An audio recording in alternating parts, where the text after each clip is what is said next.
కూడి వచ్చిన సహోదరులందరికీ ప్రభునామమున వందనములు తెలియజేస్తున్నామండి. ప్రార్థనా కూడికలో కొలస్సీ పత్రిక యొక్క పరిచయాన్ని మనం ఆలోచన చేస్తాం. అపోస్తలుడైన పౌలు కొలస్స అనే పట్టణంలో సువార్త పరిచర్య చేయలేదు, కానీ పౌలు దగ్గర సందేశాన్ని విన్న ఎపఫ్రా అనే ఒక యవనస్తుడు కొలస్స పట్టణంలో సువార్త పరిచర్య చేశాడు. ఆ సువార్త పరిచర్య వలన సంఘము ఏర్పాటు చేయబడింది. కొలస్సీ పట్టణంలో కొలస్సీ పట్టణంలో సంఘం ఏర్పాటైన తర్వాత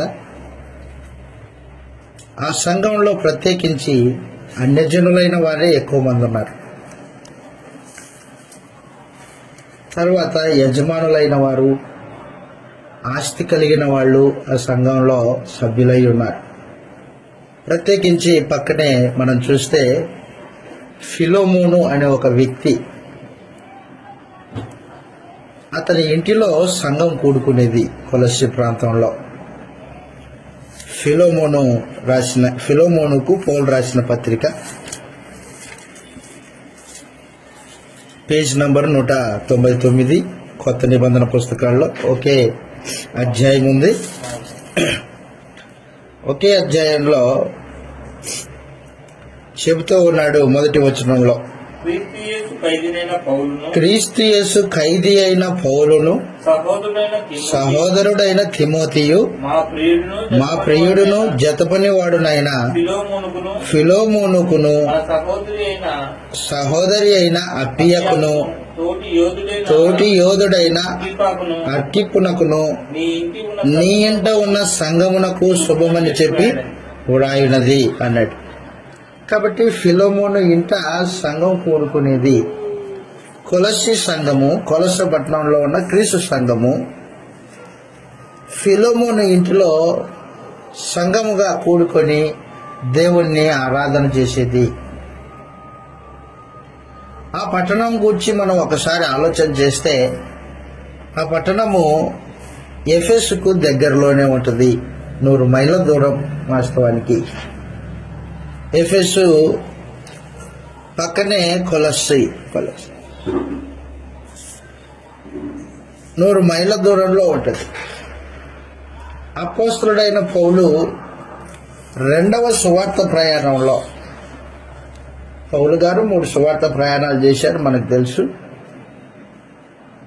దాంట్లో రెండవది ఎఫెసు పట్టణానికి వెళ్ళాడు. ఎఫెసు పట్టణంలో సుమారు 2.5 సంవత్సరాల పాటు సువార్త పరిచర్య చేసిన వాడు పౌలు. ఈ 2.5 సంవత్సరాలు సువార్త పరిచర్యలో భాగంగా పౌలు ఎదిరించే వారికి సమాధానం చెప్పి, అడ్డగించే యూదా మత నాయకులకి సమాధానాలు చెప్పి, వారి భార్యల నుండి సంఘాన్ని ప్రత్యేకపరిచి సంఘాన్ని బైబిల్ తరగతులు నిర్వహించాడు అన్నమాట. సంఘానికి పౌలు ఆ బైబిల్ తరగతుల్లో నేర్చుకున్నవాడు ఎపఫ్రా అనేవాడు, యవనస్తుడు. తిమోతి ఎలాగ యవనస్తుడో అలాగనే తిమోతితో పాటు ఎపఫ్రా అనేవాడు కూడా యవనస్తుడే. తురమ్ము అనే పాఠశాలలో పౌలు బైబిల్ తరగతులు నిర్వహిస్తే ఆ బైబిల్ తరగతుల్లో తర్ఫీదు పొందినవాడు ఎపఫ్రా. చదువుతాం, ఇలాగ రాయబడింది. అపోస్తల కార్యములు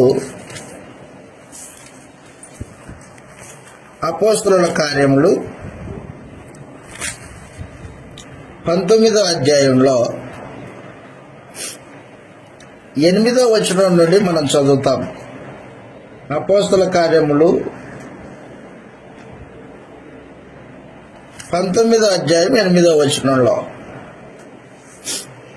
తరువాత అతడు సమాజ మందిరంలోనికి వెళ్లి ప్రసంగించుచు దేవుని రాజ్యమును గురించి తర్కించుచు ఎఫెసు పట్టణంలో జరుగుతున్న పరిచర్య అన్నమాట ఇది. దేవుని రాజ్యమును గురించి తర్కించుచు ఒప్పించుచు ధైర్యముగా మాట్లాడుచు 3 నెలలు గడిపెను. అయితే కొందరు కఠినపరచబడిన వారై ఒప్పుకొనక జనసమూహము ఎదుట ఈ మార్గమును దూషించుచూ ఉన్నందున అది మార్గాన్ని దూషించే వారిని విడిచిపెట్టి శిష్యులను ప్రత్యేకపరుచుకొని ప్రతిదినము తురన్ను అను ఒకని పాఠశాలలో తర్కించుచూ వచ్చెను. 2 ఏళ్ల వరకు ఇలాగ జరిగను గనుక యూదులేమి గ్రీసు దేశస్థులేమి ఆసియాలో కాపురమున్న వారందరూ, ఆసియా అంటే ఎఫెసు పట్టణం, ప్రత్యేకించి ఇక్కడ ఎఫెసు పట్టణంలో ఉన్నవారందరూ, కాపురమున్న వారందరూ ప్రభు వాక్యమును వినిరి. మరియు దేవుడు పౌలు చేత విశేషమైన అద్భుతములను చేయించెను. చాలు. 2 ఏళ్ల పాటు తురన్ను అను ఒకని పాఠశాలలో బైబిల్ తర్ఫీద్ అన్నమాట. ఆ తర్ఫీదులో నేర్చుకున్నవాడు ఎపఫ్రా. ఈ ఎపఫ్రా తర్ఫీదు నొందిన తర్వాత కొలస్సి ప్రాంతానికి వెళ్ళి కొలస్సి ప్రాంతంలో సువార్త పరిచర్య చేసి సువార్త పరిచర్య ద్వారా సంఘమును ఏర్పాటు చేశాడు. కొలస్సి ప్రాంతంలో ఉన్న సంఘము పౌలు ముఖాన్ని చూసిన వాళ్ళు కాదు. వాళ్ళు పౌలు కూడా ఏ రోజున కొలస్సి సంఘాన్ని దర్శించిన వాడు కూడా కాదు. అయినప్పటికీ కొలస్సి ప్రాంతంలో జరుగుతున్న ఆ పరిచర్యకి సువార్తికుడు ఎపఫ్రా కాబట్టి ఎపఫ్రా ఏం చేశాడంటే ఆ పరిచర్య గూర్చి పౌలుకి సమాచారం చెప్పాడు. అపోస్తలుడైన పౌలుకి సమాచారం చెప్పాడు. పౌలు ఆ సమయంలో ఎక్కడున్నాడంటే జైల్లో ఉన్నాడు, చెరసాల్లో ఉన్నాడు పౌలు.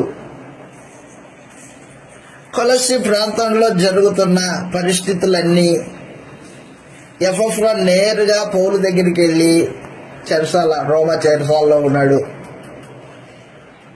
అపోస్తల కార్యములు 28వ అధ్యాయం. రోమా చెరసాలలో ఉన్న పౌలు దగ్గరికి వెళ్ళి కొలస్సి ప్రాంతంలో జరుగుతున్న పరిస్థితుల్ని తెలియజేశాడు అనమాట. అపోస్తల కార్యములు 28వ అధ్యాయం. 28వ అధ్యాయము. 2 సంవత్సరాల పాటు జైల్లో ఉన్నాడు పౌలు. 28వ అధ్యాయము 30వ వచనంలో పౌలు 2 సంవత్సరములు పూర్తిగా తన అద్దె ఇంట ఉండి కాపురం ఉండి వారందరికీ సన్మానించి ఏ ఆటంకము లేక దేవుడి రాజ్యమును గురించి ప్రకటించుచు సంగతులను బోధించుతూ ఉండేను. అది 2 సంవత్సరాల పాటు అద్దె ఇంటిలో చెరసాల, హౌస్ అరెస్ట్ అన్నమాట. ఆ ఇండ్లు దాటిపోకూడదు పౌలు. ఆ సమయంలో ఎపఫ్రా కొలస్సి నుండి వెళ్ళి పౌలు దగ్గర మాట్లాడాడు. కొలస్సి సంఘం ఎలాగుందంటే వివరించి చెప్పాడు ఎపఫ్రా. ఏం వివరించి చెప్పాడు? కొలస్సి పత్రిక 1వ అధ్యాయంలో ఏం వివరించి చెప్పాడు అంటే, కొలస్సీలకు రాసిన పత్రిక 1వ అధ్యాయం మొదటిగా సంఘం యొక్క విశ్వాసాన్ని గురించి మాట్లాడాడు. ఎపఫ్రా పౌలుకి సందేశము కొలస్సి పట్టణంలో ఉన్న వాతావరణం గురించి చెప్పినప్పుడు ఏం చెప్పాడు మొదట్లో అంటే, మొదటిగా కొలస్సి ప్రాంతంలో ఉన్న సంఘం యొక్క విశ్వాసం గురించి మాట్లాడాడు. 3వ వచనంలో, 1వ అధ్యాయం 3వ వచనంలో పరలోకమందు మీ కొరకు ఉంచబడిన నిరీక్షణను బట్టి అదనమాట. పరలోకంలో మీకు నిరీక్షణ ఉందని, మీరు క్రీస్తునందు విశ్వాసం ఉంచిన విధానము, మీకు కలిగి ఉన్న విశ్వాసమును గూర్చియు పరిశుద్ధులందరి మీద మీకున్న ప్రేమను గూర్చియు మేము విని ఎల్లప్పుడూ మీ నిమిత్తము 3 సంగతులు మాట్లాడాడు. ఎపఫ్రా ప్రత్యేకించి కొలస్సీ సంఘంలో ఉన్న సభ్యుల గురించి పౌలుకి ఏం తెలియజేశాడంటే, ఒకటి, వాళ్ళు క్రీస్తు యేసునందు విశ్వాసం కలిగి ఉన్నారని, పరలోక సంబంధమైన వాటి మీద నిరీక్షణ కలిగి ఉన్నారని, వారు సకల పరిశుద్ధులతో కూడా ప్రేమ కలిగి ఉన్నారని తెలియజేశాడు. కొలస్సీ సంఘము ప్రేమ కలిగిన సంఘం, సహోదరుల మధ్యలో ప్రేమ కలిగిన వాళ్ళు, అపోస్తలుల బోధయందు విశ్వాసం ఉంచిన వాళ్ళు. ఎపఫ్రా ఏదైతే నేర్చుకున్నాడో ఎఫెసీ పట్టణంలో, తురన్లో అనే ఒక పాఠశాలలో, పౌలు యొక్క తర్ఫీదులో ఏదైతే నేర్చుకున్నాడో అది నేరుగా తీసుకెళ్లి కొలస్సీ పట్టణంలో ఉపదేశించాడు. ఎపఫ్రా ద్వారా సంఘం ఏర్పాటు చేయబడింది అన్నమాట. సంఘము వృద్ధి పొందుతూ ఉంది. సకల పరిశుద్ధులు ఒకరినొకరు ప్రేమ కలిగి ఉన్నారు. పరలోక సంబంధమైన నిరీక్షణ కలిగి ఉన్నారు. అయితే వారి మధ్యలోనికి రెండవది అబద్ధ బోధ వచ్చింది.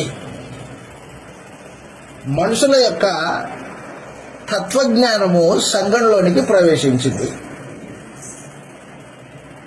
లోక మర్యాద సంబంధించిన జ్ఞానం అన్నమాట అది.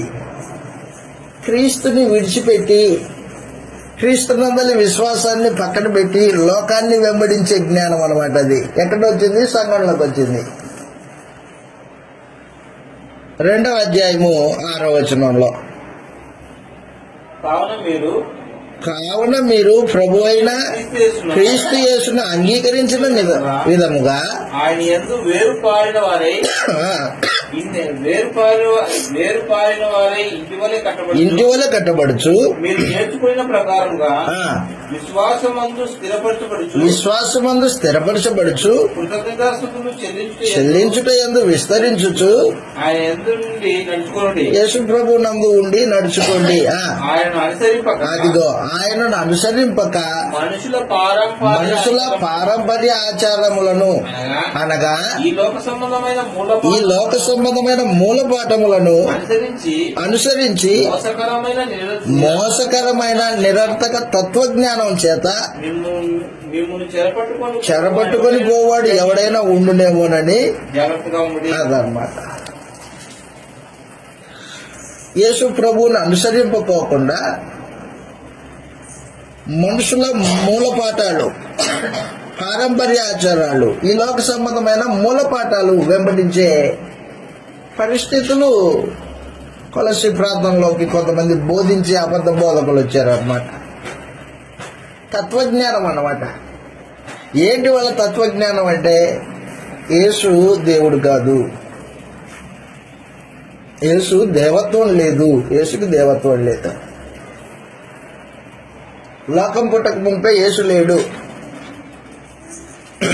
యేసు ప్రభు శరీరాన్ని ధరించుకున్నాడు కదా, శరీరం అనేది చెడ్డది, ప్రకృతి సంబంధమైనది. అది చెడ్డ శరీరంలో మంచి ఆత్మ ఉండలేదు. మంచి ఆత్మ మంచిది, శరీరం చెడ్డది.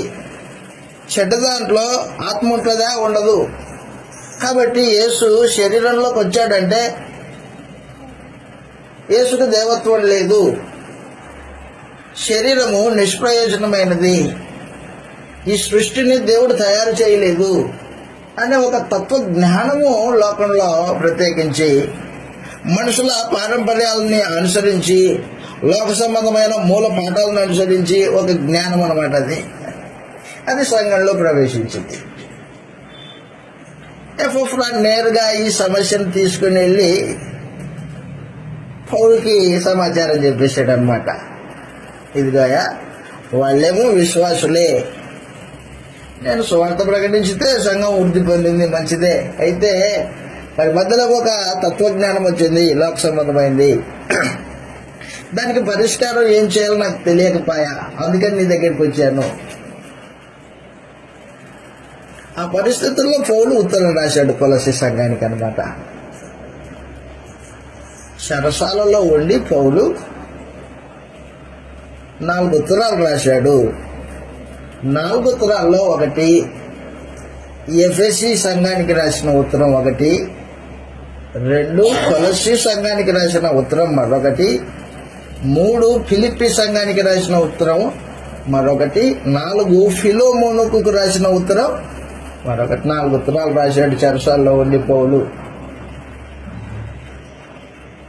3 సంఘాలకి రాశాడు, 1 వ్యక్తిగతమైన ఉత్తరం అన్నమాట. అది ఫిలోమోనుకు రాసిన పత్రిక. కాబట్టి కొలస్సీ పత్రిక మనం చదివేటప్పుడు ఆ పక్కనే ఫిలోమోను పత్రిక కూడా చదవాలి. అందుకే ప్రారంభంలోనే ఏం చెప్పాడంటే కొలస్సీ పత్రిక 1:1 కొలస్సులో ఉన్న పరిశుద్ధులకు అన్నాడు. అనగా క్రీస్తునందు విశ్వాసులైన సహోదరులకి దేవుని చిత్తం వలన క్రీస్తు యేసు అపోస్తలుడైన పౌలును సహోదరుడైన తిమోతియును శుభమని చెప్పి వ్రాయినది అన్నాడు. ఎవరెవరు ఉన్నారు? పౌలు ఉన్నాడు, తిమోతి ఉన్నాడు. ఫిలోమోనుకు రాసిన పత్రిక 1:1 కూడా సేమ్ పౌలు ఉన్నాడు, తిమోతి ఉన్నాడు. కాబట్టి ఒకే సమయంలో రాయబడిన పత్రికలు అన్నమాట అవి. అలాగనే చరపత్రికలు అన్నమాట ఇవి. 4 చరపత్రికలు: ఫిలిప్పి పత్రిక, ఎఫెసీ పత్రిక, కొలస్సీ పత్రిక, ఫిలోమోనుకు పత్రిక. చరపత్రికలు అంటారు వీటిని. చెరసాల్లో ఉండి రాశాడు. చదువుతాం ఇలాగూ. కొలస్సీ పత్రిక 4వ అధ్యాయము 18వ వచనంలో ఈ మాటలు రాయబడ్డాయి.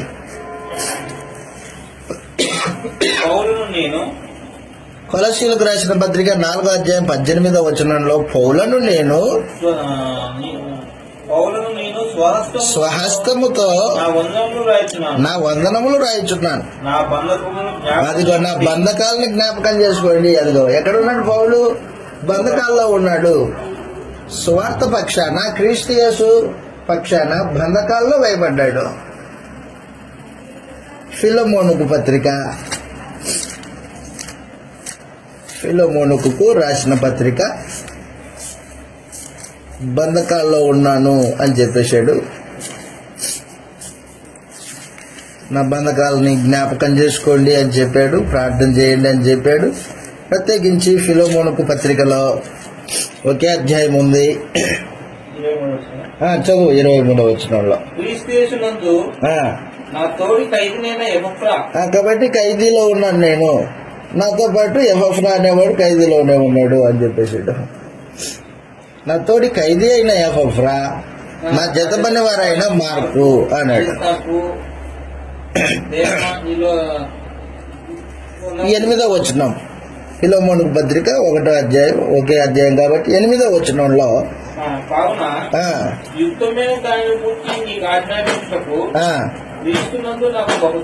బహుధైర్యం కలిగి ఉన్నందున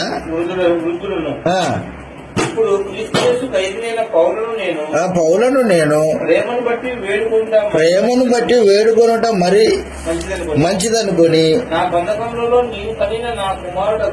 బంధకాలలో అన్నాడు. చెరసాల్లో బంధకాలలో నేను కన్యను నా కుమారుడగు ఒనేసిము కోసరము అని చెప్పేశాడు. కాబట్టి బంధకాలలో ఉండి రాశాడు. ఫిలిప్పీలకు రాసిన పత్రిక 1వ అధ్యాయం, ఫిలిప్పీలకు రాసిన పత్రిక 1వ అధ్యాయం 12వ వచనంలో, సహోదరులారా, నాకు సంభవించినవి సువార్త మరి ఎక్కువగా ప్రభువుల గడ్డకై సమకూడేనని మీరు తెలుసుకుని కోరుచున్నాను. ఎలయనగా నా బంధకములు క్రీస్తు నిమిత్తమే కలిగినవని ప్రేతోర్యమును సేనలోని వారికందరికీ తక్కిన వారికందరికీ స్పష్టమాయను అన్నాడు. పక్కనే 27వ వచనంలో, నేను వచ్చి మిమ్మును చూచినను రాకపోయినను మీరు ఏ విషయంలోనూ ఎదిరించు వారికి బెదరక అందరూ ఒక్క భావంతో సువార్త విశ్వాస పక్షమున పోరాడుచు ఏక మనసు గల వారై నిలిచి ఉన్నారని నేను మిమ్మల్ని గూర్చి వినులాగునా. మీరు క్రీస్తు సువార్తకు తగినట్లుగా ప్రవర్తించుడి. అట్లు మీరు బెదరకుండుట వారికి నాశనము, మీకు రక్షణ కలుగుటకు సూచన అయి ఉన్నది అన్నాడు అనమాట. కాబట్టి బంధకాల్లో ఉన్నాడు పౌలు, బంధకాల్లో ఉన్నాడు. ఎఫెసీ పత్రిక, ఎఫెసీలకు రాసిన పత్రిక, బంధకాల్లో ఉన్నాను అని చెప్తూ ఉంటాడు.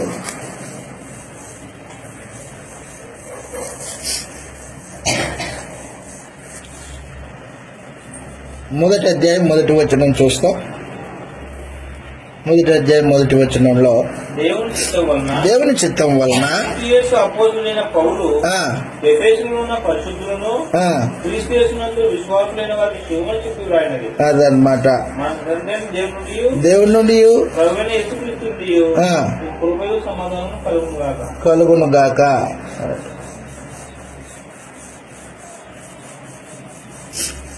6వ అధ్యాయం 19వ వచనంలో, ఎఫెసీ పత్రిక 6. మరియు నేను దేని నిమిత్తము రాయబారిన సంఖ్యలలో ఉన్నాను. అదనమాట. దేని నిమిత్తమై రాయబారినై సంఖ్యలలో ఉన్నానో ఆ సువార్త మర్మమును ధైర్యంగా తెలియజేయుటకు నేను మాట్లాడే నోరు తెరిచినప్పుడు ఆ, దాని గురించి నేను మాట్లాడవలసినట్టుగా ధైర్యంతో మాట్లాడుటకై వాక్శక్తి నాకు అనుగ్రహింపబడినట్లు నా నిమిత్తమును పూర్ణమైన పట్టుదలతో విజ్ఞాపన చేయుచు మెలకువగా ఉండడి. అదిగో, మరియు నేను దేని నిమిత్తం రాయబారినై సంఖ్యలలో ఉన్నానో అదనమాట. కాబట్టి ఎఫెసీ పత్రిక, ఫిలిప్పీ పత్రిక, కొలస్సీ పత్రిక, ఫిలమోను పత్రిక, ఈ 4 పత్రికలు చెరసాలలో ఉండి రాసినాడు అపోస్తులైన పౌలు. క్రీస్తు నిమిత్తం బంధకాల్లో ఉన్నాడు. బంధకాల్లో ఉన్నప్పుడు రాయబడిన పత్రికలు అనమాట. దాంట్లో ప్రత్యేకించి కొలస్సీ పత్రిక. కొలస్సీ పత్రికలో చెప్పాను మీకు ఇంతసేపు. స్వార్థికుడు ఎఫెఫ్రా అనే యవనస్తుడు, ఎఫెఫ్రా సువార్త పరిచర్య చేస్తుంటే వారి మధ్యలోకి మనుషుల పారంపర్యాచారాలను అనుసరించే, లోక సంబంధమైన మూలపాఠాలని అనుసరించే తత్వజ్ఞానము వచ్చిందన్నమాట. ఎవరు మాట్లాడుతుంది తత్వజ్ఞానము? లోకస్తులు కాదు, సంఘమే మాట్లాడుతుంది. దాని చేత ప్రభావితమై, లోకం చేత ప్రభావితమైన సంఘము యేసు ప్రభుని విడిచిపెట్టి లోక సంబంధమైన తత్వజ్ఞానం చేత నింపబడి మాట్లాడుతున్నారు అనమాట.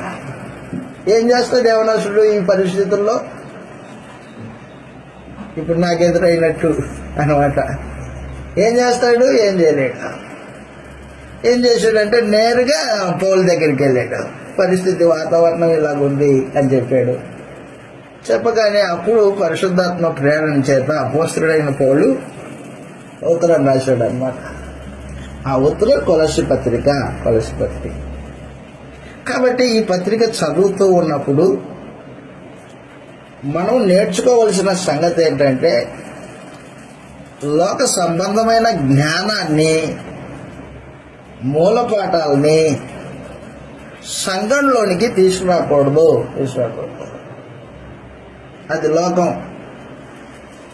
సాతాను సంబంధమైనది. అది అంధకారంలో బతుకుతున్నది. అది దాని యొక్క లాజిక్లు సంఘంలో పనికిరావు అన్నమాట. లాజిక్లతో ఉన్నది కాదు దేవుని రాజ్యం. మనుషులు లాజిక్లతో మాట్లాడుతుంటారు. అలాంటిది సంఘంలో కుదరదు. యేసు దేహంలో పుట్టాడు కదా, దేహం ధరించుకొని వచ్చాడు కదా, దేహంలో ఉన్నవాడు ఎలాగా దేవత్వం కలిగి ఉంటాడు? లాజిక్ అనమాట మాట్లాడేవాడు. దేహం చెడ్డది, చెడ్డ అయిన దేహంలో మంచి అయిన ప్రభు ఆత్మ ఎలా ఉంటుంది? ఉండదు. యేసు శరీరాన్ని ధరించుకోలేదు, అదనమాట వాళ్ళ బోధలో. అది ఉంటే ఇది ఉండదు.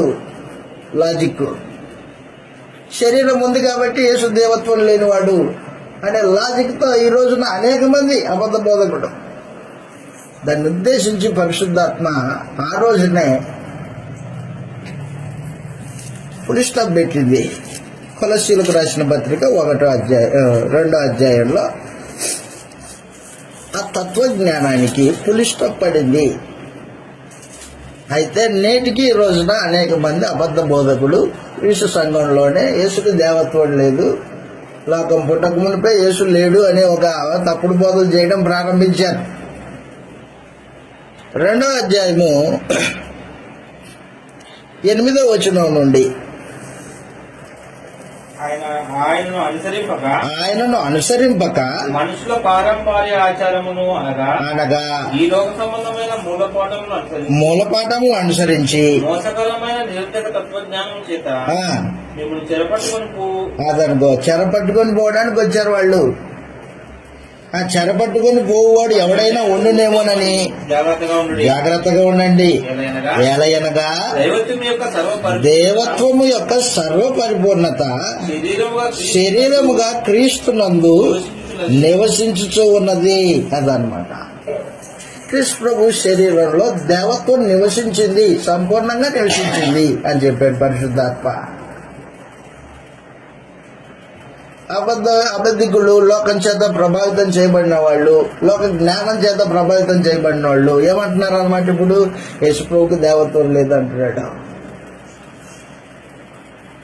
దేవత్వం యొక్క సర్వ పరిపూర్ణత క్రీస్తునందు నివసించుతూ ఉన్నది అని చెప్పేశాడు అనమాట. ఆయన శరీరంలో దేవత్వం ఉంది. అపవాది యేసుప్రభు బ్రతికున్నప్పుడు ఆయనను ఓడించలేక ఆయన కాళ్ళ కింద చితక తొక్కబడింది. అది మనందరికీ తెలుసు. ఆయన్ని గెలవలేక ఆయన సంఘం మీద దాడి చేయడానికి చూస్తున్నాడు అనమాట. అది అపవాది యేసుప్రభు బతికున్నప్పుడు ఆయన్ని గెలవలేకపోయింది, శోధనలు పెట్టింది. పరిసయ్యులు, శాస్త్రులు అనే తన పిల్లల చేత, అపవాది పిల్లల చేత యేసుప్రభుని ఏదో ఒక తప్పిదంలో చిక్కించుకుందామని ప్రయత్నం చేసింది. కుదరలా. అవమానము, హేళన చేస్తే ఏమన్నా దొరుకుతాడా నా చేతికి అనుకుంది. దొరకలా. ఘోరంగా హింసిస్తాను, దొరుకుతాడా? దొరకలేదు.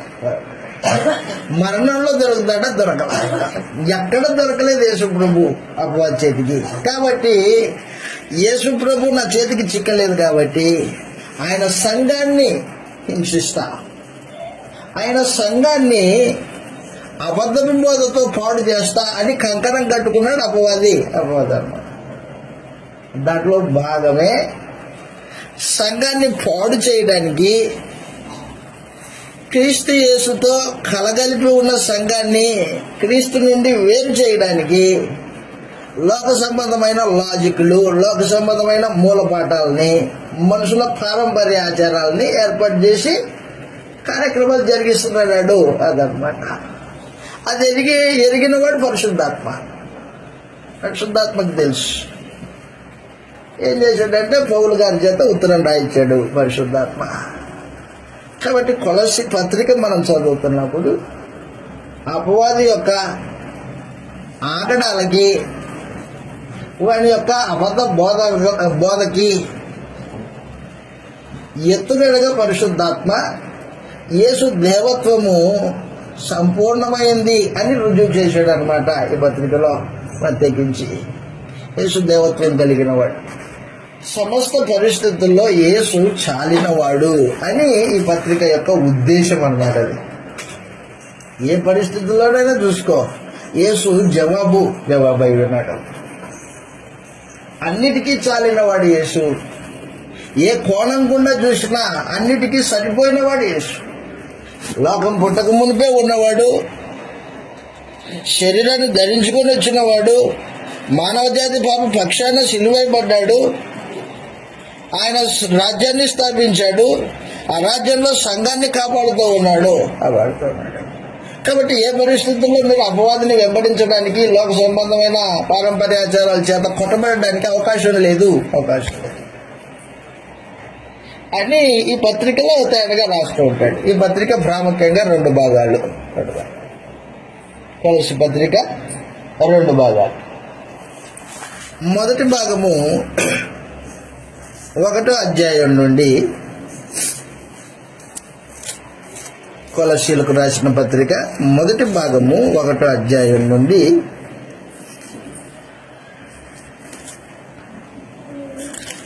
2వ అధ్యాయం చివరి వరకు 3వ అధ్యాయము 4వ అధ్యాయము 2వ భాగం అన్నమాట.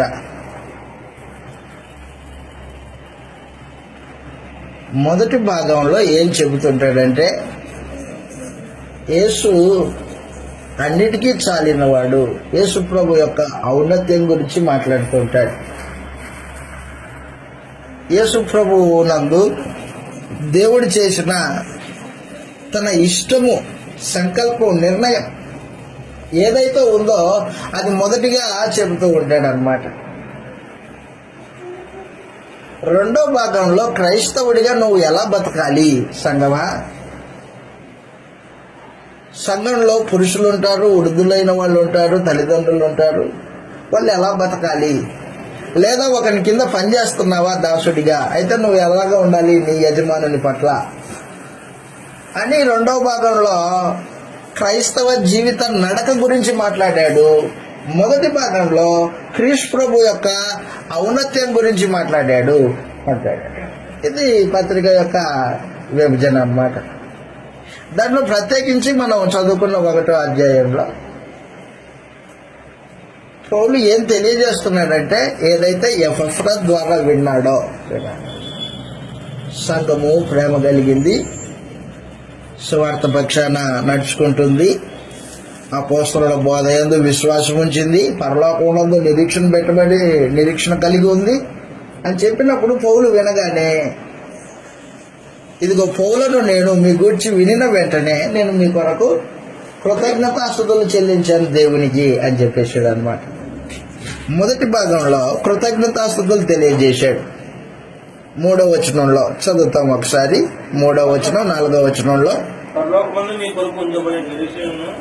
పరలోకంలో మీ కొరకు ఉంచబడిన నిరీక్షణను బట్టి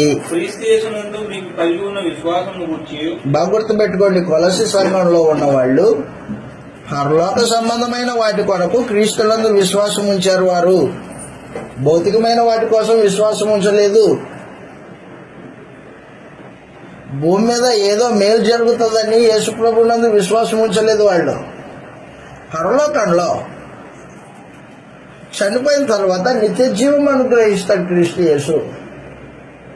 కాబట్టి వారి విశ్వాసము భూ సంబంధమైన వాటి మీద లేదు. సువార్త ప్రకటించిన ఎపఫ్రా తేటగా చెప్పాడు సువార్తని. ఎవరైతే యేసు ప్రభువునందు విశ్వాసం ఉంచుతారో, యేసు దేవుని కుమారుడని, రాజని, వాళ్ళు చీకటిలో నుండి వెలుగులోనికి, సాతాను అధికారంలో నుండి దేవుని వైపుకి మరలించబడి పాప క్షమాపణ, పరిశుద్ధుల స్వాస్థ్యంలో వాటా పొందుతారని సువార్త ప్రకటించాడు ఎపఫ్రా. అపోస్తుల కార్యాలు 26వ అధ్యాయంలో, అపోస్తుల కార్యాలు 26వ అధ్యాయం.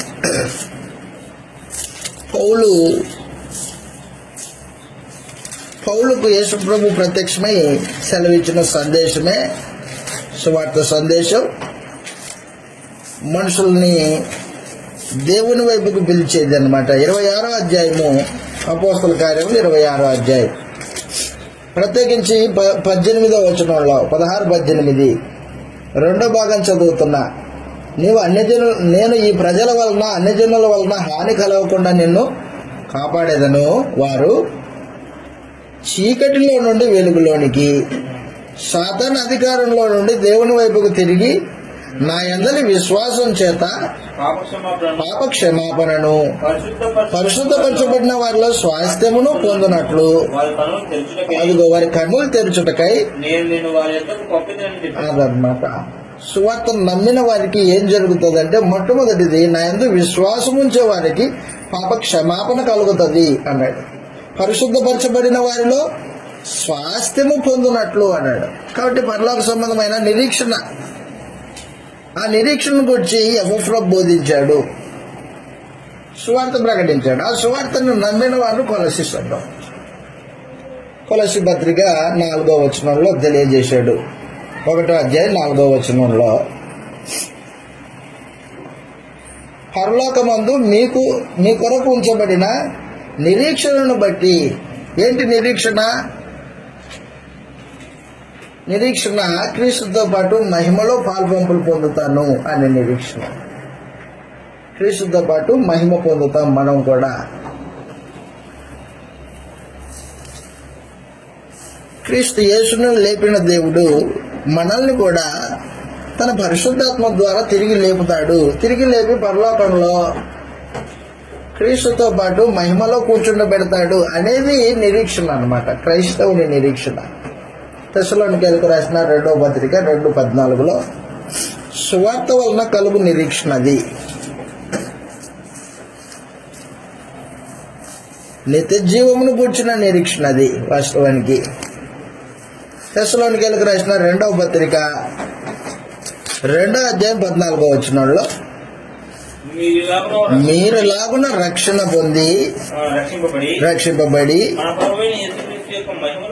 మన ప్రభు అయిన యేసుక్రీస్తు యొక్క మహిమ అన్నమాట. యేసు ప్రభు ఏ మహిమలో ఉంటాడో మనమును అదే మహిమలో ఉండడానికి దేవుడు ఏర్పాటు చేసి పెట్టాడు. నిరీక్షణ అన్నమాట అది. క్రీస్తు ఏ మహిమలో ఉంటాడో మనం ఆ మహిమలో ఉంటాం. యోహాను సువార్త యేసు ప్రభు తెలియజేశాడు 17వ అధ్యాయం. యోహాను సువార్త 17వ అధ్యాయంలో యేసు ప్రభు ప్రార్థన చేశాడు. ఏమని? తండ్రి, నేను ఏ మహిమలో ఉంటానో నా యందు విశ్వాసం ఉంచిన వారు అదే మహిమలో ఉండాలా. 17వ అధ్యాయము 24వ వచనంలో ఈ మాట రాయబడింది. యోహాను సువార్త 17:24 తండ్రి, నేను ఎక్కడ ఉందునో అక్కడ నీవు నాకు అనుగ్రహించిన వారును నాతో కూడా ఉండవలనని, నీవు నాకు అనుగ్రహించిన నా మహిమను వారు చూడవలనని కోరుచున్నాను. జగత్తు పునాది వేయబడక మునిపే నీవు నన్ను ప్రేమించితివి అని చెప్పేశాడు. కాబట్టి సంఘం ఎక్కడ ఉండాలా? యేసుప్రభుతో పాటు ఉండాలి. యేసుప్రభు రెండోసారి ప్రత్యక్షమైనప్పుడు యేసుప్రభుతో పాటు పరలోకంలో ఉంటుంది సంఘం. సువార్త ప్రకటించాడు ఎఫ్రా. ఆ సువార్తను నమ్మారు వాళ్ళు. పరలోక సంబంధమైన వాటి కోసమే నిరీక్షణ ఉంచారు వాళ్ళు. అపోస్తలుల బోధ యందు విశ్వాసం ఉంచారు. అది చెప్పాడు అనమాట. మొదటి 3-4 వచనాల్లో, కొలస్సీ పత్రిక 3-4 వచనాల్లో చెప్పాడు. చెప్పిన తర్వాత ఇంకా ఏమంటున్నాడంటే, ఇప్పుడు నేను మీ కొరకు ప్రార్థన చేస్తున్నాను అని చెప్పాడు అనమాట. మీ కొరకు ప్రార్థన చేస్తున్నాను. ప్రార్థన 5వ వచనం నుండి ప్రారంభించబడి, కొలస్సీ పత్రిక 1వ అధ్యాయం 5వ వచనం నుండి ప్రార్థన ప్రారంభించబడి 12వ వచనం వరకు ప్రార్థన అంశాల గురించి మాట్లాడాడు అనమాట. నేను మీ కొరకు ప్రార్థన చేస్తున్నా. చదువుతాం కొలస్సీ పత్రిక 1వ అధ్యాయం 5వ వచనంలో.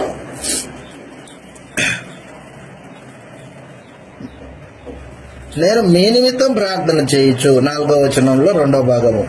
మన ప్రభువుకు యేసుక్రీస్తు యొక్క తండ్రి యొక్క దేవునికి కృతజ్ఞతాస్తుతులు చెల్లించుచూ ఉన్నాము. మీ యొద్దకు వచ్చిన సువార్త సత్యమును గూర్చిన బోధ వలన ఆ నిరీక్షణను గూర్చి మీరు వింటిరి.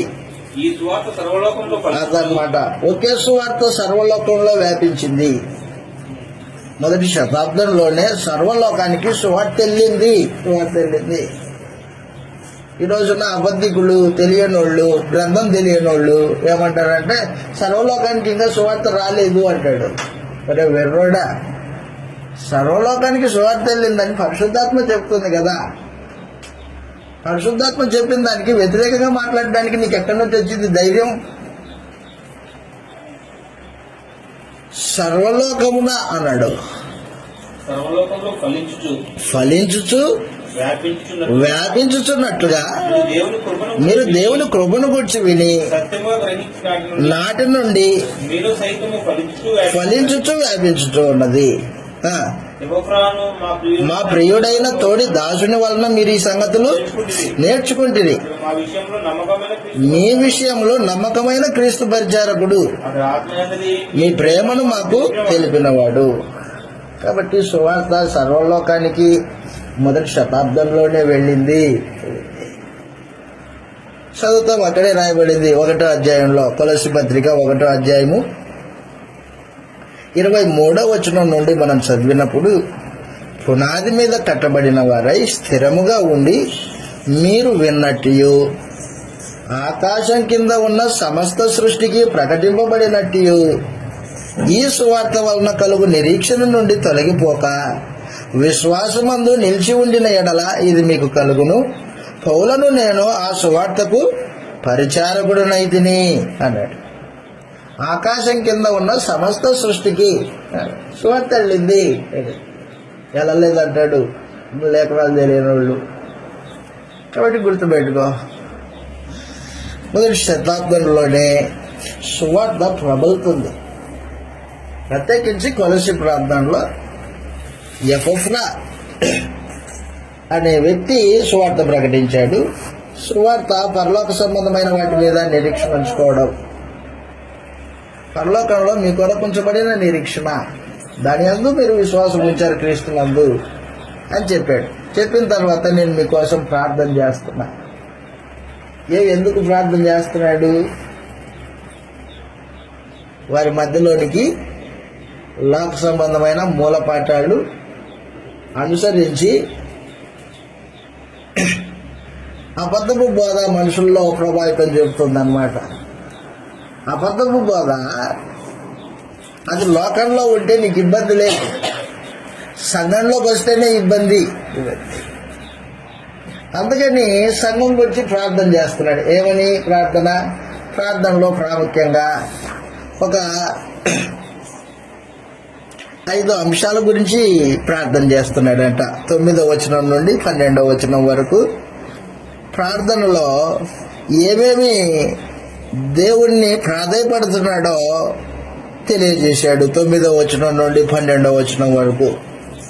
అందుచేత ఈ సంగతి వినిన నాటి నుండి మేమును మీ నిమిత్తం ప్రార్థన చేయటం మానక, మీరు సంపూర్ణ జ్ఞానమును ఒకటి వివేకం గలవారును, ఏం కావాలి? మీకు సంపూర్ణమైన జ్ఞానం కావాలి, ఆత్మ సంబంధమైన వివేకం కావాలి. ఆయన చిత్తమును, దేవుని చిత్తాన్ని పూర్ణమున గ్రహించిన వారునై ప్రతి సత్కార్యములో సఫలమగుచు దేవుని విషయమైన జ్ఞానమందు అభివృద్ధి పొందుచు. అదన్నమాట. ఎన్ని సంగతులు చెప్పాడో. అన్ని విషయంలో ప్రభువుని సంతోషపెట్టినట్లు ఆయనకు తగినట్టుగా నడుచుకొనవలనని ఆనందంతో కూడిన పూర్ణమైన ఓర్పును దీర్ఘశాంతమును కనపరుచున్నట్లు మహిమాశక్తిని బట్టి సంపూర్ణ బలముతో బలపరచబడవలనని తేజోవాసులైన పరిశుద్ధుల స్వాస్థ్యములో పాలివారమగుటకు మనల్ని పాత్రులుగా చేసిన తండ్రికి మీరు కృతజ్ఞతాస్తుతులు చెల్లింపవలనని దేవుని బతిమలాడుతున్నా. సంగతులు చెప్పాడు. మొట్టమొదటిగా ఏం చెప్పాడంటే, మేము మీకోసం మానుకోకుండా ప్రార్థన చేస్తున్నాము అన్నాడు. ఎడతెగక ప్రార్థన చేస్తున్నాం మీకోసం అని చెప్పాడు. చెబుతూ ఏమేమి ప్రార్థన చేస్తున్నామయ్యా మా కోసం అంటే, మీరు సంపూర్ణమైన జ్ఞానమును ఆత్మ సంబంధమైన వివేకము గలవారునగునట్లు ఆయన చిత్తమును పూర్ణమున గ్రహించువారునై ప్రతి సత్కార్యంలో సత్క్రియలు చేయాలి. మీరు ఆ సత్క్రియల్లో సఫలు కావాలి. ప్రతి సత్కార్యములలో సఫలులగుచు దేవుని విషయమైన జ్ఞానమందు అభివృద్ధి పొందాలి. అన్ని విషయములలో ప్రభువును సంతోషపెట్టున్నట్లు ఆయనకు తగినట్టుగా నడుచుకోవాలి.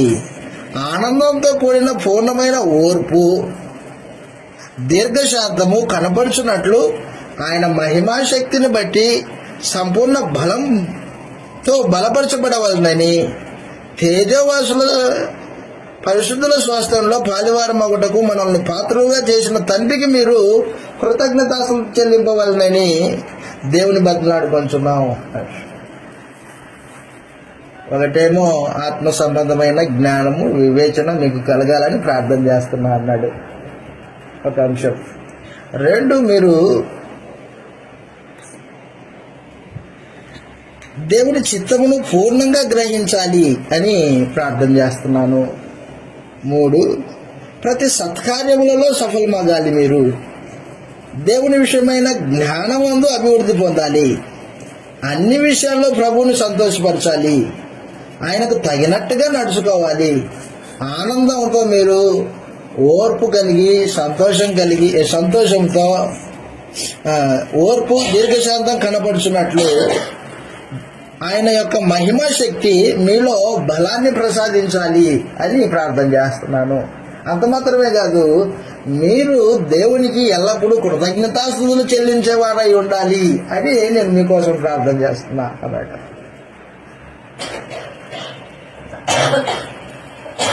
అయిపోయిన తర్వాత ఏం చెప్పాడంటే యేసు ప్రభు యొక్క గొప్పతనం చెప్పాడు, ఔన్నత్యాన్ని మాట్లాడాడు.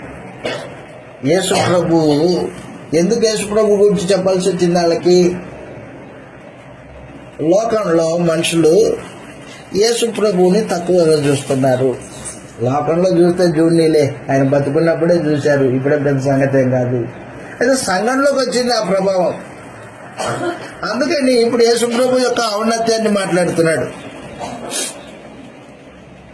ఔన్నత్యాన్ని మాట్లాడుతూ ఏమంటున్నాడంటే 13వ వచనంలో, ఆయన మనల్ని అంధకార సంబంధమైన అధికారంలో నుండి విడుదల చేసి తాను ప్రేమించిన తన కుమారుని యొక్క రాజ్య నివాసులుగా చేసెను. ఆ కుమారుని యందు మనకు విమోచనము అనగా పాపక్షమాపణ మనకు కలిగి ఉన్నది. ఆయన యేసు ప్రభు అదృశ్య దేవుని స్వరూపి అయి ఉండి సర్వ సృష్టికి ఆది సంభూతుడు. ఆది సంభూతుడు అంటే లోకంలో ఏం చేశారంటే ఆది సంభూతుడు ఆ పదాలని పట్టుకున్నారు. ఆది సంభూతుడు, ఆది అంటే ప్రారంభం, సంభూతుడు అంటే కలుగజేయబడినవాడు, కలుగజేయబడినవాడు అని అర్థం. కాబట్టి ఈ పదానికి అర్థాన్ని తీసుకొని యేసు ప్రభు ఆదిలో కలగజేయబడ్డాడు. యేసు ప్రభు కలగజేయబడినవాడు అని మనుషులు మాట్లాడడం ప్రారంభించారు. అబద్ధం అది. యేసు ప్రభు ఆదిలో కలగజేయబడినవాడు కాదు. దాని యొక్క తర్జుమా ప్రోటోటోకాస్ అన్నాడు. ప్రోటోటోకాస్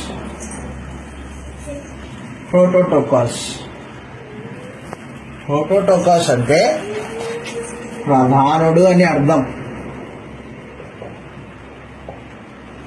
ముఖ్యుడు,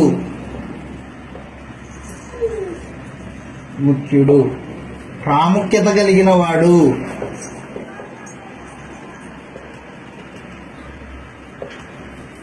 అని అర్థం. కానీ మనోళ్ళు ఏం చేశారంటే ఈ ఆది సంబుద్ధుడు అనే పదాన్ని పట్టుకొని యేసుప్రభు కలగజేయబడ్డాడు అని మాట్లాడడం మొదలుపెట్టారు. యేసుప్రభు కలుగజేయబడిన వాడు కాదు, దేవునితో పాటు ఉన్నవాడు, ప్రధానుడు, ముఖ్యుడు, ప్రోటోటోకాస్ అన్నాడు అనమాట. కాబట్టి మనుషులు ఏం చేశారంటే నేటికి ఆది సంభూతుడు అనగానే ఆది అంటే ప్రారంభంలో కలగజేయబడిన వాడు, దేవుడు యేసుని కలగజేశాడు, దేవత్వం లేదు యేసుకి అని మాట్లాడడం మొదలుపెట్టారు అనమాట. ఈ రోజున లోకంలో అబద్ధ బోధకులు చేసే, అపార్థం చేసుకుని చేసే ఒక తప్పుడు బోధల్లో అదొకటి. యేసు ప్రభువు ప్రధానుడు అనమాట. దేనికి ప్రధానుడు చెప్పాడు అక్కడ? సమస్త సృష్టికి ప్రధానుడై ఉన్నాడు. దేవుని స్వరూపమై ఉండి సర్వ సృష్టికి ఆది సంభూతుడై ఉన్నాడు. ఎలయనగా ఆకాశమందున్నవి, భూమి అందున్నవి, దృశ్యమైనవి, అదృశ్యమైనవి గాని అవి సింహాసనములైన, ప్రభుత్వములైన, ప్రధానులైన, అధికారులైనను సర్వమును ఆయన యందు సృజింపబడెను. సర్వమును ఆయన ద్వారా, ఆయనను బట్టి సృజింపబడెను. ఆయన అన్నిటికంటే ముందుగా ఉన్నవాడు, కలగజేయబడినవాడు కాదు, ఉన్నవాడు. ఆయన సమస్తమునకు ఆధారభూతుడు. సంఘము అను శరీరమునకు ఆయన శిరస్సు. ఆయనకు అన్నిటిలో ప్రాముఖ్యత కలుగు నిమిత్తము ఆయన ఆది అయ్యుండి మృతులలో నుండి లేచుటలో ఆది సంభూతుడు ఆయను. ఆయన యందు సర్వ సంపూర్ణత నివసింపవలనని ఆయన శిలువ రక్తం చేత సద్ది చేసి ఆయన ద్వారా సమస్తమును, అవి భూలోకంలో ఉన్నవైనను పరలోకమందు ఉన్నవైనను వాటన్నిటిని ఆయన ద్వారా ఆయన ద్వారా తనతో సమాధానపరచుకోవాలని వలనని అభిష్టమైన అదన్నమాట. తండ్రి అభిష్టం. కాబట్టి తండ్రి కోరిక అనమాట. అది తండ్రి కోరిక. ఏంటి తండ్రి కోరిక? యేసు ప్రభు ద్వారా సమస్తాన్ని సమకూర్చుకోవాలి.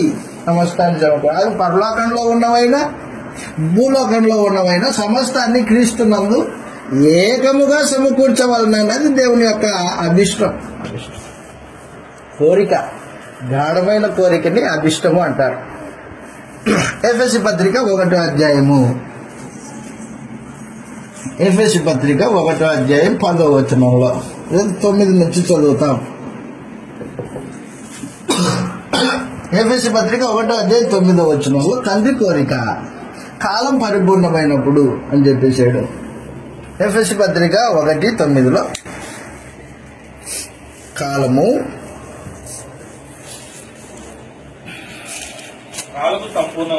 కాలము సంపూర్ణమైనప్పుడు జరగవలసిన ఏర్పాటును బట్టి ఆయన తన దయా సంకల్పము చొప్పున తన చిత్తంలో కూర్చున్న మర్మమును మనకు తెలియజేసి, తన చిత్తం అంటే దేవుని చిత్తము, మనసు తన చిత్తమును గూర్చిన మర్మమును మనకు తెలియజేసి మనకు సంపూర్ణమైన జ్ఞాన వివేచన కలుగునట్లు ఆ కృపను మన ఎడల విస్తరింపజేసను.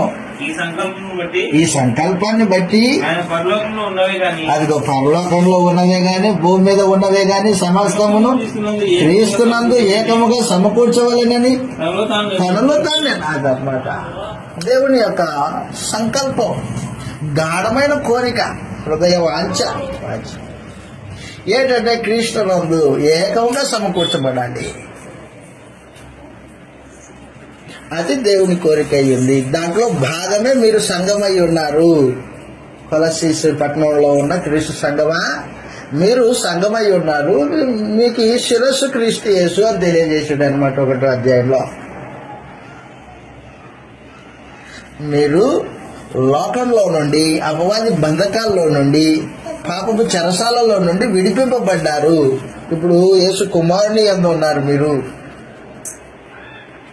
దేవుని కుమారుడైన యేసునందు ఉన్నారు మీరు. అది అందుకే చెప్పాడు 13వ వచనంలో, అంధకార సంబంధమైన అధికారం నుండి మనల్ని విడిపించి తన కుమారుని యొక్క రాజ్య నివాసులుగా చేసెను. అదన్నమాట. ఇప్పుడు మనం ఏమై ఉన్నాము చెప్పాడు. దేవుని కుమారుని యొక్క రాజ్య నివాసులమై ఉన్నాము. ఆ సంఘానికి శిరస్సు యేసుక్రీస్తు. అయితే గుర్తుపెట్టుకో, దేవుడి సంకల్పంలోనే జగత్తు పునాది వేయబడక మునిపే యేసు ప్రభువు నందు పరలోకంలో ఉన్నవే గాని భూమి మీద ఉన్నవే గాని సమస్తమును ఏకముగా సమకూర్చవాలని ఆలోచన చేశాడు దేవుడు. ఆలోచన చేశాడు.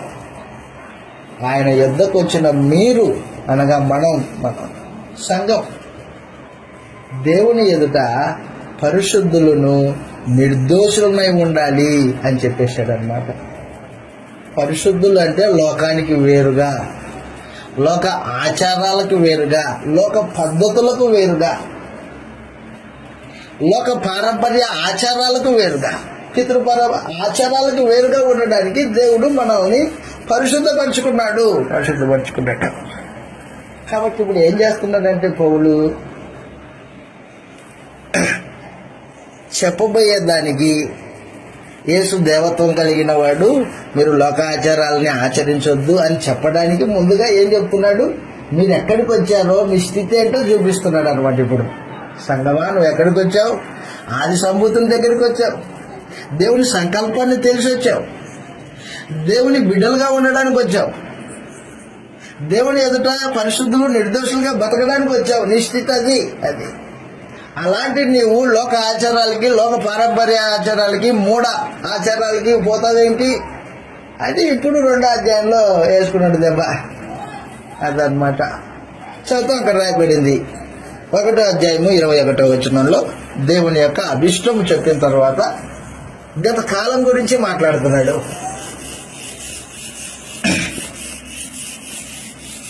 ఈ సంగతులు మీకు అర్థమవుతున్నాయో లేదో? ఎందుకంటే మామూలుగా ఇది బైబిల్ తరగతుల్లో నేర్పించే పాఠం ఇది. వాస్తవానికి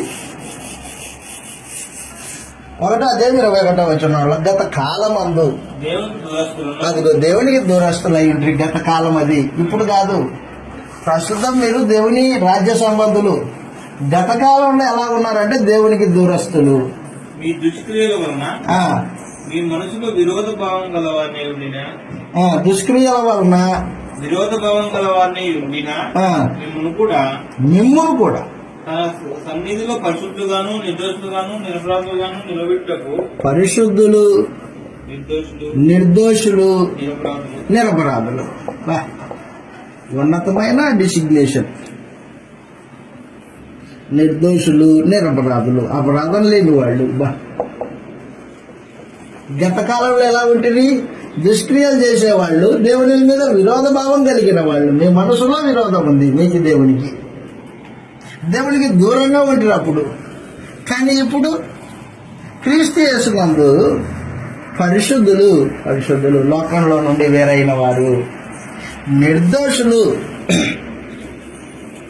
పాపాలు క్షమింపబడిన వారు దేవుని చేత, నిరపరాధులు, అపరాధం లేని వాళ్ళు. తన సన్నిధిని ఈ రూపంలో నిలబెట్టుకోవాలని దేవుడు మిమ్మల్ని సువార్త ద్వారా పిలిచాడు.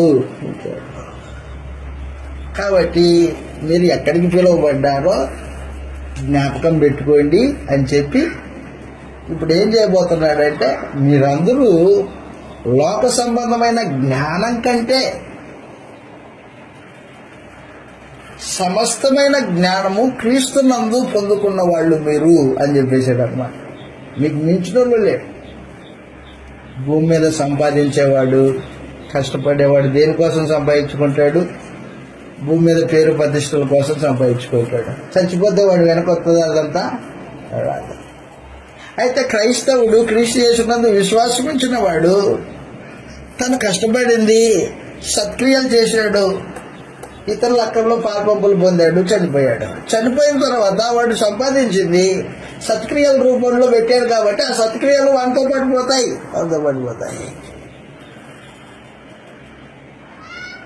నువ్వు చేసింది నీ దాన ధర్మము, సంఘం నిమిత్తం నువ్వు పడిన శ్రమ, నీ ఇబ్బంది, పాపం చేయకోకుండా బ్రతకడంలో నీ ప్రయాస, ఇదంతా రేపొద్దున నీకు నిత్య జీవం వరకు వస్తాయి. అది జ్ఞానమా, ఇది జ్ఞానమా? అరే ఉద్యోగం సంపాదించుకోరా, అప్పుడు నువ్వు జ్ఞానవంతుడు అవుతావు లోకమంతా అంటది. అరే ఉద్యోగం కంటే ప్రాముఖ్యమైంది ప్రభువుతో రక్షణ. యేసు ప్రభు నందు రక్షింపబడడం ముఖ్యం, అది ప్రాముఖ్యం. అది చూసుకో ఫస్ట్. అదే పక్కనుండు. చచ్చిపోయిన తర్వాత ఏదో జరుగుతుందంట, కొత్తగా చెప్తున్నాడు వీడు. ఇక్కడ ఉన్నప్పుడు ఏమన్నా సంపాదించుకోవాలా అంటాడు. లోక జ్ఞానం వాడు అజ్ఞాని, వాడు లోక జ్ఞాని కాదు, అజ్ఞాని. ఆత్మ సంబంధమైన జ్ఞానం లేనివాడు. అయితే ఆత్మ సంబంధమైన జ్ఞానం కలిగిన వాడు ఏం చేస్తాడంటే, దేవుని జ్ఞానమును సంపూర్ణంగా ఎరిగి, దేవుని సంకల్పాన్ని ఎరిగి, క్రీస్తు యేసునందు విశ్వాసం ఉంచి, క్రీస్తు నందు పరిశుద్ధపరచబడిన వారై, నిర్దోషులై, నిరపరాధులై, క్రీస్తు శరీరమని సంఘంగా ఉండడము ఉన్నతమైన జ్ఞానం. అది చెప్పాడు అనమాట 1వ అధ్యాయంలో, కొలస్సీయులకు రాసిన పత్రిక 1వ అధ్యాయంలో 24వ వచనం నుండి 23వ వచనం నుండి పునాది మీద కట్టబడిన వారై 22, తన సన్నిధిని పరిశుద్ధులుగాను, నిర్దోషులుగాను, నిరపరాధులుగాను నిలబెట్టుటకు ఆయన మాంసయుక్తమైన దేహమందు మరణం వలన ఇప్పుడు మిమ్మల్ని సమాధానపరచెను. పునాది మీద కట్టబడిన వారై స్థిరంగా ఉండి మీరు విన్నట్టు ఆకాశం కింద ఉన్న సమస్త శక్తికి ప్రకటింపబడినట్టు ఈ సువార్త వలన కలుగు నిరీక్షణ నుండి తొలగిపోక. అదనమాట పునాది. అపోస్తలులు వేసిన పునాది అది. అపోస్తలులు వేసిన పునాది, అపోస్తలుల యొక్క బోధ.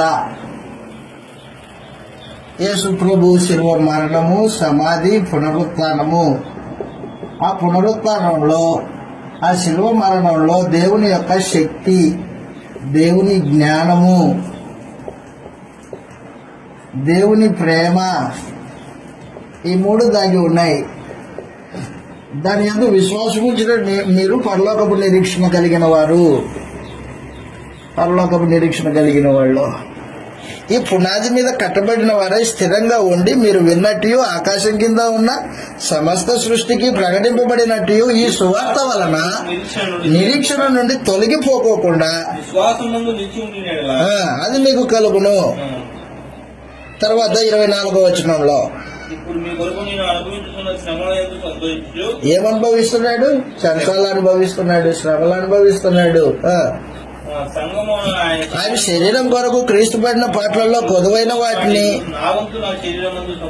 సంపూర్ణం చేయించున్నాను. అనగా మరుగు చేయబడి ఉన్న ఆ మర్మమును సంపూర్ణంగా ప్రకటించడానికి ఏర్పాటు ప్రకారము పరిచారకున్నైతిని. మహిమైశ్వర్యం ఎట్టిదో అనగా అదిగో క్రీస్తు ఏమై ఉన్నాడు అనమాట. క్రీస్తు మహిమ నిరీక్షణ అయి ఉన్నాడు. మహిమ నిరీక్షణ అయి ఉన్నాడు. నీ అందున్న క్రీస్తు మహిమ నిరీక్షణ అయి ఉన్నాడని సంగతి తన పరిశుద్ధులకు తెలియపరచగోరి బయలుపరిచాడు.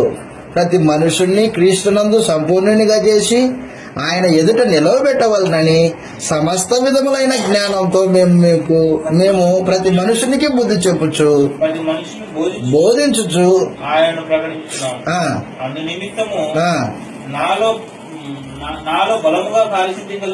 ఆయన క్రియాశక్తిని బట్టి నేను పోరాడుచు అదన్నమాట.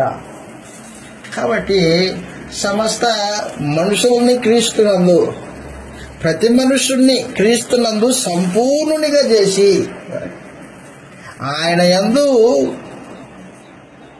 ఆయన ఎదుట మిమ్మల్ని నిలబెట్టవలనని సమస్త విధములైన జ్ఞానంతో మేము ప్రతి మనుషునికి బుద్ధి చెప్పుచున్నాము. దాంట్లో భాగమే ఈ అబద్ధపు బోధన ఎదుర్కోవడం అన్నమాట. కాబట్టి ఇప్పుడు యేసు ప్రభువుని గురించి ఆయన దేవుని జ్ఞానమై ఉన్నాడు. దేవత్వం కలిగిన వాడు యేసు. దేవత్వం లేడు అనేవాడు అబద్ధికుడాడు. లోక మర్యాదను అనుసరించేవాళ్ళు. గుర్తుపెట్టుకో, ఎప్పుడైతే క్రీస్తులోనికి వచ్చామో అప్పుడు లోక మర్యాదను అనుసరించకూడదు. ఏమిరా కనీసం నీకు మర్యాద లేదు, ఏం లేదు అంటాడే, అది లోక మర్యాద, పనికిరాదు. అది నేను క్రీస్తుని నమ్ముకున్నాను, నా మర్యాద నాకు ఉంటుంది అని చెప్పాలా. లోక మర్యాదను అనుసరించకూడదు. 1. 2, లోకం యొక్క మూల పాఠాలు అనుసరించకూడదు. 3,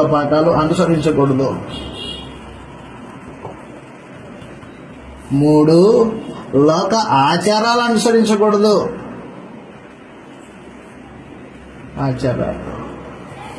4, మనుషుల పారంపర్య ఆచారాలు అనుసరించకూడదు.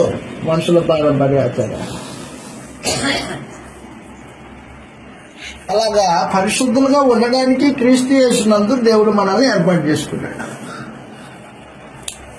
లోక మర్యాదను అనుసరించకూడదు, లోకం యొక్క మూల పాఠాలను అనుసరించకూడదు, లోక ఆచారాలను అనుసరించకూడదు, మనుషుల పారంపర్య ఆచారాలు అనుసరించకూడదు.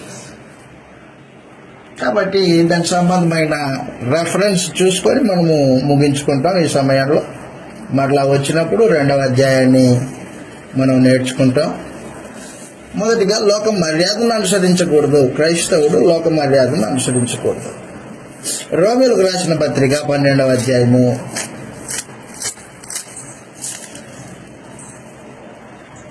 2వ వచనంలో ఈ మాట రాయబడింది.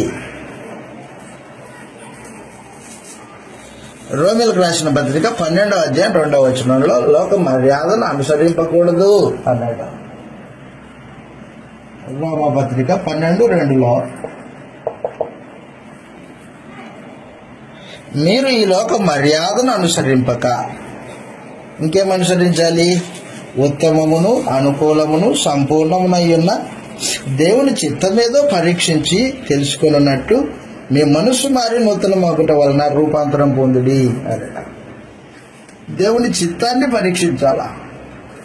ఏది దేవుని చిత్తము, ఏది దేవునికి అనుకూలము, ఏది దేవునికి ఉత్తమము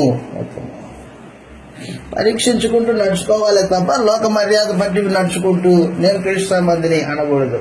అలాంటి వాడు అబద్ధికుడు. లోక మర్యాదను అనుసరించేవాడు క్రీస్తు సంబంధి కాడు. 2 లోకం యొక్క మూలపాఠాలను అనుసరించకూడదు.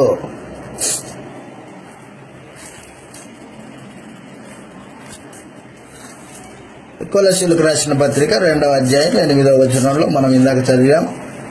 7వ వచనం నుండి కొలస్సీలకు రాసిన పత్రిక 2వ అధ్యాయం 8వ వచనంలో ఆయనను అనుసరింపక మనుషుల పారంపర్యాచారమును అనగా ఈ లోక సంబంధమైన మూలపాఠములను అనుసరించి మోసకరమైన నిరర్థక తత్వజ్ఞానం చేత అన్నాడు. కాబట్టి చెరపట్టుకుని పోయేవాడు ఎవడైనా ఉండునో జాగ్రత్త పడు. మూలపాఠాలు బోధించేవాడితో జాగ్రత్త పడి ఉండు. లోకం యొక్క మూలపాఠాలు వాటిని అనుసరించొద్దు. క్రీస్తుని అనుసరించు. క్రీస్తుని అనుసరించు. లోకం యొక్క మనుషుల యొక్క పారంపర్యాచారాలు అనుసరించొద్దు. పేతురు గారు రాసిన మొదటి పత్రిక 1వ అధ్యాయం 18వ వచనంలో పేతురు గారు రాసిన మొదటి పత్రిక 1వ అధ్యాయం 18వ వచనంలో పితృ పారంపర్యమైన మీ వ్యర్థ ప్రవర్తనను విడిచిపెట్టినట్లుగా వెండి బంగారముల వంటి క్షయవస్తువుల చేత మీరు విమోచింపబడలేదు గాని అన్నాడు అనమాట. కాబట్టి పితృ పారంపర్య ఆచారాలని విడిచిపెట్టాలి. క్రీస్తులోకి వచ్చిన తర్వాత ఉండకూడదు అవి. గలతీయులకు రాసిన పత్రిక 1వ అధ్యాయం 4వ వచనంలో లోక ఆచారాలు, ఈ యుగ సంబంధమైన ఆచారాలు, దుష్టాచారాలు. గలతీ పత్రిక 1వ అధ్యాయం 4వ వచనంలో మన తండ్రి అయిన దేవుని చిత్త ప్రకారము. గలతీ పత్రిక 1:4లో తండ్రి అయిన దేవుని చిత్త ప్రకారము క్రీస్తు మనల్ని ప్రస్తుతపు దుష్ట కాలములో నుండి విమోచింపవలనని మన పాపముల నిమిత్తము తను తాను అప్పగించుకొనెను. కాబట్టి దుష్టకాలపు యుగం, దాని ఆచారాలు, లోకాచారాలు, లోక మర్యాద సంపూర్ణంగా లోకంలో నుండి వేరు చేసుకున్నాడు. మనల్ని వేరు చేసుకున్నాడు. ఎవడైనా లోకాన్ని ప్రేమించితే క్రీస్తు సంబంధి కాలేడు, వ్యభిచారం చేస్తున్నాడు అని చెప్పాడు యాకోబు గారు. లోకమును ప్రేమించిన ఎడల దేవునితో వైరమది. యాకోబు పత్రిక 4:4లో తెలియజేసిన మాట అది. ఎవడైనాను లోకమును ప్రేమించిన ఎడల వాడిలో తండ్రి ప్రేమ ఉండదు. తండ్రి ప్రేమ లేనోడు వాడు. యోహాను గారు రాసిన మొదటి పత్రిక 2వ అధ్యాయం 15-16 వచనాల్లో తెలియజేశాడు. కాబట్టి క్రీస్తులోనికి వచ్చిన వాడికి, క్రీస్తులోనికి రాని వాడికి తేడా ఉంటుంది. అపవాది అంధకార క్రియల్లో పాలిభాగస్తుడు అవుతున్నవాడు లోకస్తుడు. మీరు క్రీస్తులోనికి వచ్చారు, సువార్త యందు విశ్వాసం ఉంచారు, పరిశుద్ధులయ్యారు, నిర్దోషులు నిరపరాధులయ్యారు మీరు అదన్నమాట. కాబట్టి తేడా చెప్పి దాన్ని ఆచరించకండి. అలాంటి వాడు ఎవడన్నా వచ్చాడు అనుకో, ఇది తెలియాలా, ఇది నీకు తెలియదు అన్నాడు అనుకో, లోక సంబంధమైన జ్ఞానమును లాజికల్ పట్టుకొని వచ్చాడు అనుకో, అలాంటి వాటితో ఏకీభవించొద్దు, జాగ్రత్త అని చెప్పేశాడు అనమాట 2వ అధ్యాయంలో. ఆయనను అనుసరింపక మనుషుల పారంపర్యమును అనగా ఈ లోక సంబంధమైన మూలపాఠములను అనుసరించి నడుచుకొనడానికి ఎవడైనా మిమ్మల్ని చెరపట్టుకొని పోతాడేమో, జాగ్రత్త చూసుకోండి అని చెప్పాడు అన్నారు. దాన్ని ఆ రోజున జ్ఞానతత్వవాదము అన్నారు. జ్ఞానతత్వవాదము. యేసు ప్రభుకి దేవత్వం లేదు అని చెప్పే అబద్ధము లోక సంబంధమైన జ్ఞానం అన్నమాట. దానికి వ్యతిరేకంగా రాయబడింది కొలస్సీయులకు రాసిన పత్రిక. క్రీస్తుకి దేవత్వం లేదు అనే వాదం అన్నమాట ఇది. క్రీస్తు సంపూర్ణంగా దేవత్వం కలిగిన వాడు అని చెప్పేది అపోస్తలుల బోధ. కాబట్టి ఆ పత్రిక ఏ ఉద్దేశంతో రాయబడిందో, ఏ పరిస్థితుల్లో రాయబడిందో, ఎవరికి రాయబడిందో, దాంట్లో ఉన్న 2 ప్రాముఖ్యమైన భాగాలు ఏ ఉద్దేశంతో విభాగింపబడ్డాయో ఆ తేటగా మనం చదువుతూ అర్థం చేసుకుంటూ ముందుకెళ్లాల్సి ఉంటుంది. కాబట్టి కొలస్సీ పత్రిక యొక్క పరిచయాన్ని నేను ఇంతటితో ముగించేస్తూ ఉన్నాను. మరలా వచ్చినప్పుడు సంగతులు ఆలోచన చేస్తాం. ప్రార్థన చేసుకుందాం.